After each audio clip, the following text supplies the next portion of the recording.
اولین بار که صدای گریه رو شنیدم ساعت 3:30 بامداد بود. بارون ریز می‌بارید.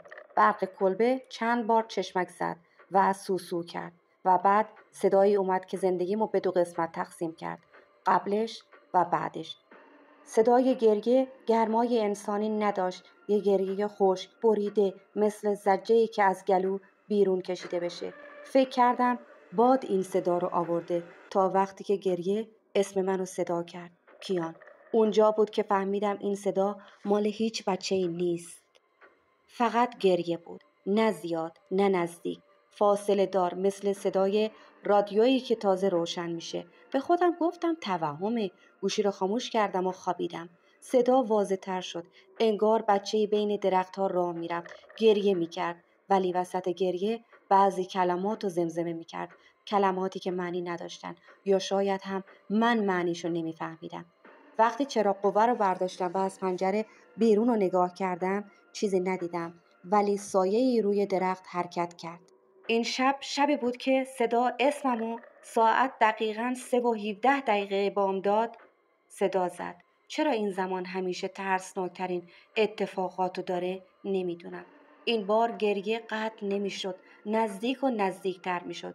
انگار کسی با پاهای برهنه روی برگ‌های خیس راه میره. بعد تق تق تق کسی به در کلبه زد. نه محکم، نه انسانی، یه ضربه آروم کند. مثل ضربه های یک دست کوچیک، اما پشت هر ضربه صدای نفس کشیدن می اومد. نفس های سرد، کوتاه، نامنظم. گوشم رو چسبوندم به در. هیچی نبود تا اینکه در رو باز کردم. سردمه. صدای بچه نبود. ساده بگم گلوش کار نمی کرد. ترس باعث شده بود درست فکر نکنم. در رو باز نکردم، اما رفتم بیرون. چرا؟ نمیدونم. شاید چون احساس کردم صدا فقط میخواد من رو از داخل کلبه بیرون بکشه. چراغ قوه رو روشن کردم. جنگل تاریک تر از همیشه بود. سکوتی مرگاور. باد نبود. هیچی نبود. تا اینکه اون صدا برگشت، اما نه سمت چپ، نه از جلو، از بالای سرم. یه جیغ کوتاه خشک، انگار یکی از بالای درختها افتاده باشه. چراغ قوه رو بالا گرفتم، اما چیزی که دیدم اگه تا آخر عمر زنده بمونم یادم نمیره. بین شاخه ها یه بچه نشسته بود. نه، نه بچه واقعی. پوستش خاکستری بود، چشماش بدون مردمک، بدنش انگار از چند جا شکسته بود. پاهاش برعکس قرار گرفته بودن. وقتی چراغ قوه افتاد روش یه لبخند کشیده زد و بعد از درخت پایین اومد. اما نه مثل انسان. 4 دست و پا، خیلی سریع، غیر عادی. شروع کرد دورم دور زدن. نه نزدیک نه دور، انگار داشت منو بو میکشید. صدای چیزی مثل شکستن استخون از بدنش میومد. هر بار که تکون میخورد مفصلاش با صدای بدی جابجا میشدن. از ترس داشتم بالا می آوردم. در حالی که عقب میرفتم پام به یه چیز برخورد کرد. چیزی سخت چوبی. چرا قوه رو انداختم پایین. گهواره بود. یه گهواره چوبی خیلی قدیمی که نصفش زیر خاک فرو رفته بود. روی پارچه داخلش لکه خوش شده خون بود. تازه تر از حدی که باید می بود.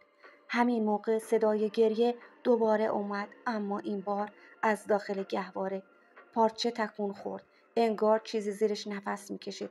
قلبم مثل پتک می کوبید. آروم پارچه رو کنار زدم. هیچی نبود، اما بوی تعفن، یه بوی قدیمی، بوی خاک نمخورده قبر. و سپس 2 دست کوچیک لاغر خاکی از زیر گهواره بیرون زد. من جیغ زدم و عقب پریدم. چراغ قوه افتاد، خاموش شد. صدا شروع کرد به خندیدن. نه گریه، فقط خیلی ریز، مثل خنده بچه‌های مهد کودکی، اما کشیده، نامنظم. و گاهی وسط خنده صدای ترک خوردن استخون می اومد. من کورمار چراغ قوه رو پیدا کردم و روشنش کردم و درست روبروم چیزی زانو زده بود.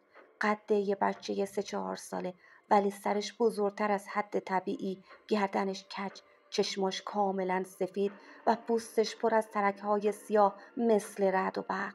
یه قدم اومد جلو، بعد یه قدم دیگه. انگار مفصلاش داشت جابجا میشد تا راه بره. تا اومدم بدوم گفت تو آخرین نفری نیستی کیان، من دنبال بقیه‌ام. دویدم. پشت سرم صدای کشیده شدن بدن روی زمین می اومد.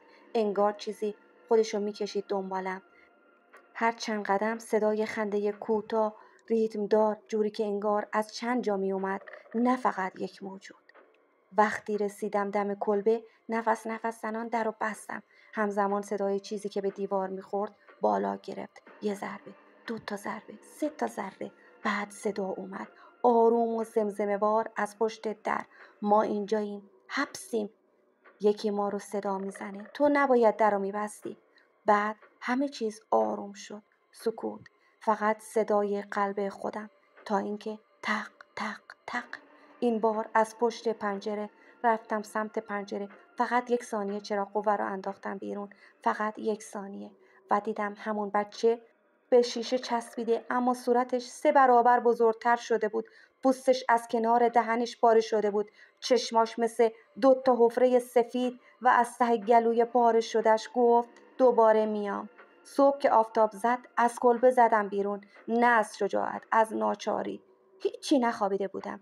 جایی که گهواره بود، جایی که اون موجود ایستاده بود، هیچی نبود. نه اثر پا، نه خاک زیر و رو شده، نه چوب، نه خون.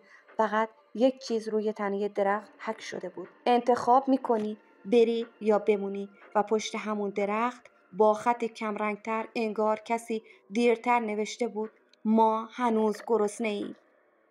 کیان پس از اینکه جمله ما هنوز گرسنه ایم و روی درخت میخونه، احساس میکنه که جنگل خودشو به طرز عجیبی تغییر داد. دوباره شب شد. درختها شروع کردن به لرزیدن. سایه ها بی حرکت در میان و انگار که جنگل زنده است. هر چیزی که درونه میخواد ببلعه و محو کنه. صدای گریه ها شدیدتر میشه و کیان بدون اینکه بتونه جلوشو بگیره در دل تاریکی گم میشه. هر قدم که برمیداره خاک زیر پاش شروع به فرو ریختن میکنه. زمین انگار میخواد اونو ببلعه. ناگهان در دل شب صدای خشخش برگها و شاخه ها به گوشش میرسه. کیان با وحشت به اطراف نگاه میکنه، اما هیچ کس نیست. تنها چیزی که میبینه سایه هاییه که درختها از اونا میسازن. مراقب باش. صدای ضعیفی از پشت سرش میاد. کیان با ترس و لرز به عقب برمیگرده و میبینه که یک بچه با چشمان خالی و مملو از وحشت جلوش ایستاده. کیان با وحشت لباش خشک میشه. بچه نه بدن انسانی، بلکه چیزی بیشتر از یک موجود. انگار که یک روح تسخیر شده باشه. یک موجودی که به انتقام آغشته شده و از هیچ چیزی نمیترسه. ما هنوز گرسنه‌ایم. بچه به آرومی به سمت کیان قدم برمیداره، اما این بار صدای گریه نه از یک کودک بلکه از تمام جنگل میاد. درختها شروع به ناله میکنن و انگار که فریادهای وحشیانه ای از دل خاک بلند میشه. کیان چشماشو میبنده و به خودش میگه باید از اینجا برم، اما هرچی تلاش میکنه بیشتر به درون جنگل کشیده میشه. ناگهان از دل درختها صدای جدیدی به گوش میرسه. صدای فریادهای وحشیانه که نفس کیانو میگیره. هرچی بیشتر جلو میره بیشتر از حقیقت وحشتناکی که در انتظارشه میترسه. جنگل در یک لحظه تاریک به یک دنیای جهنمی تبدیل میشه. صدای بچه‌ها از هر طرف میاد. هزاران بچه که هنوز در اینجا گرفتارن و تنها هدفشون انتقامه. این بچه‌ها نمیخوان که آزاد بشن، بلکه میخوان کسایی که وارد این جنگل میشن در این تاریکی گرفتار بشن تا در تله بی پایان گیر بیافتن. کیان احساس میکنه که دیگه هیچ راه فراری نیست. چشماش خون آلود شده و چیزی که از دل جنگل بیرون میاد روح‌های جهنمی هستن که با صدای وحشتناکتر از قبل به سمتش حمله میکنن. چشماش چار میشه. در یک لحظه کیان به پایان نگاه میکنه و میبینه که خاک زیر پاش شروع به فرو رفتن میکنه. انگار که زمین خودش اونو به درونش میکشه. درخت‌ها میخوان اونو ببلعن. اون یک قدم به عقب برمیگرده، اما جایی برای فرار نیست. زمین به قدری باز میشه که کیان به زانو میافته و به محض اینکه نگاهش به اطراف میچرخه 10 روح کودک به اطرافش میچرخن. درختها و ریشه ها مانند دستهای درازی به سمتش دراز میشن. کیان با هر حرکت به دام بیشتری گرفتار میشه. درختها این بار خودشون تبدیل به موجوداتی وحشتناک شدن. و تنها هدفشون کشتن کسی است که وارد اینجا میشه. ما هنوز گرسنه‌ایم. کیان فریاد میزد، اما صداش در دل جنگل گم میشد. صدای کودکانی که فریاد میزدند، صدای تیز و وحشتناکی میشد. درختها شروع به حرکت کردند، انگار که همه جنگل در حال بلعیدن است. حقیقتی که کیان نمیدونست این بود که جنگل خودش به موجودی شیطانی تبدیل شده. جنگل در واقع از بچه‌های گمشده‌ای که اونجا کشته شده بودند ساخته شده بود. روح‌هایی که هنوز در اینجا به دام افتادن و گرسنه انتقام بودند. در آخرین لحظات زندگیش کیان میفهمه که هیچ کس نمیتونه از این جنگل زنده بیرون بره. جنگل نه فقط از روح‌ها بلکه از گرسنگی بی پایانی که در دل اون هست تغذیه میکنه. اینجا جایی بود که زمان متوقف شده و هر کسی که واردش میشه برای همیشه در اونجا میمونه. در آخرین لحظات زندگیش کیان فهمید که هیچ کس نمیتونه از این جنگل زنده بیرون بره.